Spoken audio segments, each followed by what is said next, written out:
இன்று நாம் கேட்கப் போகும் கதை ஒரு குரங்கும் நிறைய முதலைகளும் பற்றியது. பழைய காலத்தில் அழகான ஒரு காட்டில் ஒரு பெரிய குளம் இருந்தது. அந்த குளத்தில் நிறைய முதலைகள் வசித்தன. குளத்தின் கரையில் ஒரு பெரிய ஆப்பிள் மரம் இருந்தது. ஆப்பிள் மரத்தில் ஒரு புத்திசாலி குரங்கு வசித்துக் கொண்டிருந்தது. அந்த குரங்கு தினமும் மரத்திலிருந்து ஆப்பிள்களை பறித்து முதலைகளுக்கு கொடுப்பது வழக்கம். அந்த நேரத்தில் ஒரு முதலைக்கு ஒரு யோசனை தோன்றியது. இந்த ஆப்பிள் பழங்கள் இவ்வளவு இனிப்பாக இருந்தால் தினமும் இந்த பழங்களை மட்டும் சாப்பிடும் குரங்கின் இதயம் எவ்வளவு இனிப்பாக இருக்கும். அவன் விரைவில் இந்த யோசனையை மற்ற முதலைகளிடம் எல்லாம் சொன்னான். அவர்கள் எல்லோரும் சேர்ந்து குரங்கை கொன்று அதன் இதயத்தை சாப்பிட முடிவு செய்தார்கள்.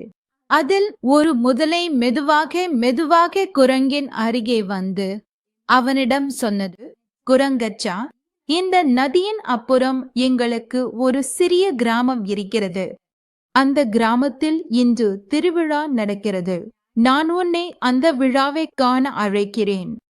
நீ என் கூட வருவாயானால் நான் உன்னை என் மேல் ஏற வைத்து இந்த நதியை கணக்க உதவுவேன்.